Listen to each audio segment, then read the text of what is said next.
пудрена такава пудрена основа. Това е просто глупост. Кой говори така?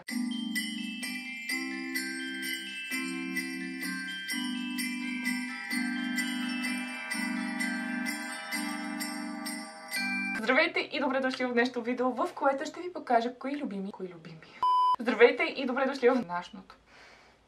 Здравейте и добре дошли в днешното видео, в което ще ви покажа всички продукти за коса, които ми станаха любими през 2018. Казах го наведнъж. Ох, имам толкова неща, трябва да не се заговоря 100 000 часа с тях. Много важен продукт, не знам къде. Много хубав продукт, който открих тази година, е една пудра на балея за обем. Страхотна пудра. Ако искате да постигнете обем в косата си и не се получава с топиране, с шампуани, с какви ли още не продукти, пробвайте пудра за обем. Бях чувала, знаех, че съществува такъв продукт, но си казах, пудра, това е нещо като сух шампуан, ама няма да се задържи ефекта. Напротив, ефекта се задържа до следващия ден и даже ми се омазнява по-малко косата, защото просто е такъв продукта на основата на пудра, прахообразен продукт. Препоръчвам ви тази на балея, защото пробвах и една на L'Oreal, мисля, че и не бях много доволна. Тази на L'Oreal струваше 10 лева, тази на балея 5 и беше по-добра, така че пудра на балея. И като говоря за продукти на пудрена такава пудрена основа, това е просто глупост. Кой говори така? На прахообразна основа. И това не съм сигурна дали е така. Така, следващите два продукта са сухи шампуани и тези ми станаха любими през 2018. Изместиха моя любимец Саяс. Знаете, че ексклюзивно ползвах сухите шампуани на Саяс и много ги харесвах. Много любим ми беше станал и един сух шампуан на... как се беше тази марка? Едно бяло с зелено. Не Батист. По-скъпа марка. И аз се сетих един де така си с пудра, но цената ми беше малко висока, ето директно ще ви го кажа. Много ползвам сух шампуан. Сега всъщност по-малко, когато ползвам пудрата за обем, по-рядко ми се омазнява косата, но ако си търсите хубави шампуани, ви препоръчвам един от тези двата. Единият е на L'Oreal Magic Shampoo, Invisible Dry Shampoo. Аз харесвам този, който е с този аромат Tropical Splash. Всички много харесват. Като се напръскам с този сух шампуан и след това хората ме питат, ама с какво се напръска, нали, парфюм си мислят, че имам, а то всъщност е сухия шампуан.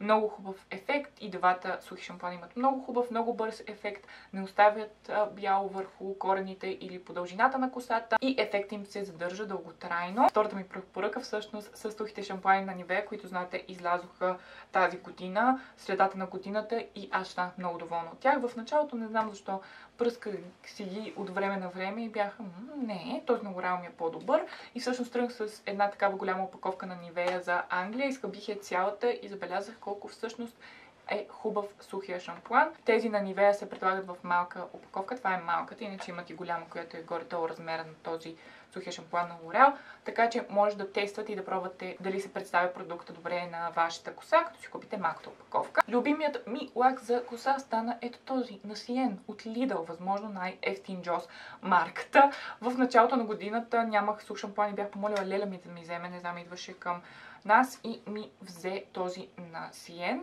от Lidl. Аз тогава дори не знаех тази марка Sien каква е. След това разбрах, че това е марка, която специално Lidl внасят. И аз харесвам този, който е екстра стрънг, 4-та степен. Може и 5-та степен да е, но той ми е малко в повече. Този шампуан. Този лак за коса е много хубав и той много хубаво мирише. Ти ме пита днеска. И също така не втвърдява косата. В момента съм с него и косата ми е така жизнена, не спластена или залепена. Така че хубав и много ефтин лак за коса, който не предполагах, че ще ми хареса, именно защото го съдих по ниската цена, е този на Sien и погледнете колко е голяма опаковката, 400 мл, мисля, че за около 3 лева. Следващ много любим продукт ми стана боята на Colora и по-специално Colora Zero. Знаете, споменах вие във видеото, в което ви показах как се боядисам съм сама вкъщи. В момента съм с нея, но с по-тъмния цвят. Тук имам един от светлите, които ползвах през годината. Този в цвят 5. В момента съм с един доста по-тъмен нюанс. Но да, тази боя за коса, специално Colora Zero, която е без амоняк и щади косата, пълна е с хубави масла и всъщност се грижи за косата ви, а не я натоварва, не я изтощава, не я наранява, както би направила една по-силна и пернаментна боя. Тя се води полупернаментна, но цвета не се премахва. Може би след някое, не знам, 5, 6, 7 измиване, усещате, че ще започва да избледнява, но не изчезва напълно, да кажете. А и без това след 1-2 седмици на мен лично ми израстват корните и пак трябва да нанеса боя. Именно за това залагам на тази, защото ако трябва да нанасям перманентна боя толкова силна, на толкова често на косата ми, тя просто не ще изгоряла, сигурно ще опадала. Знам, че и други конкурентни марки също има такава полуперманентна боя, се предлагат от големи познати марки, но Колора всъщност е българска марка и затова я подкрепям и ви я предлагам. Не само защото продуктът е хубав, ами защото е произведен в България. Следващи любими неща за коса ми станаха продуктите на ето тази марка Apivita. Не съм сигурна дали добре я произнасям, но получих няколко пъти PR пратка от тях, докато накрая не започнах сама да си купувам продуктите, тъй като толкова много ми харесаха. Обикновено, когато ми изпрати PR пратка, я тествам, ако разбира се е подходяща за моята коса. Тази серия от това е балсама, има и шампуан. Балсама и шампуана са за да предпазват цвета на боядиса на коса. Тези ми удължават носенето на този цвят, който трябва да е полуперманентен. Сигурно ако не ги ползвах, този цвят ще да избледнее много по-бързо.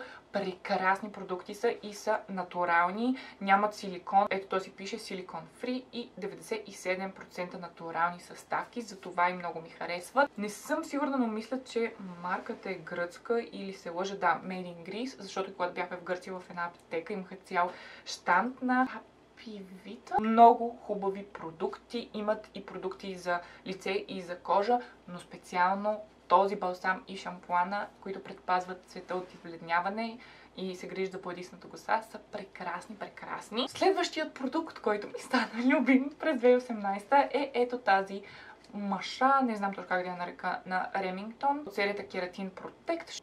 Ще оставя линк към нея в описанието на видеото. Всъщност си я взех от Avon. Предлагаха в техния каталог, но от много време гледам да си взема някоя от техните маши на Remington от тази серия Keratin Protect. Има такива, които изправят и стилизират косата с топъл въздух. Тази не е една от тях. Тя просто се загорява. Взимате косата и я оформите както поискате. Това, което ми харесва е, че това е един от двата продукта, които притежавам, които правят косата ми да изглежда, все едно съм била на фризьорски салон. Аз ви казах в едно от предишните видеа, че нещо, което искам да се постарая, да се грижа повече за него, е косата ми сега през 2019 година, защото когато се гледам толкова често на запис на видеа, виждам, че винаги косата ми е нещо, което е отвратително, рошаво или гадно. Просто имам нужда да отделям повече време на косата си и това как изглежда. Тази маша я прави да изглежда наистина много хубава, не рошава, изглажда и в същото време я стилизира и ефектът е дълготраен. И другия продукт, който в момента нямам под ръка, е тази автоматичната маша на Babyliss. Страхотна. Babyliss. Май е Babyliss. Но аз казах Babyliss. Ами добре, на Babyliss е машата автоматична.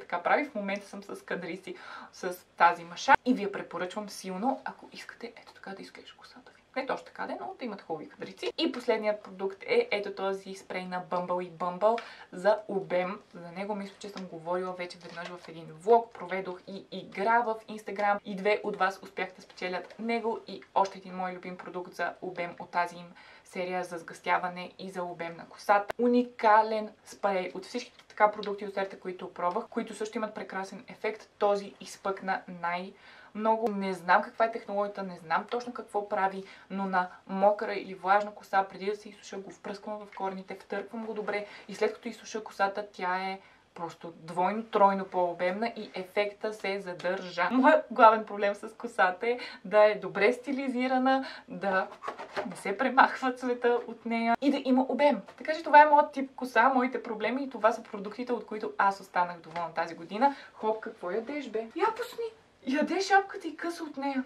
Това беше видеото. Надявам се да ви е харесало. Ако е така, ще се радвам да го харесате, да коментирате отдолу, прочетете какъв е днешния giveaway и пожелавам на всички ви успех. Ако видеото ви е харесало, казах ли го вече това? Харесате го, ако също не сте се абонирали за канала ми, абонирайте се. Много ви благодаря, че гледахте. Целувам ви, прегръщам ви и до скоро!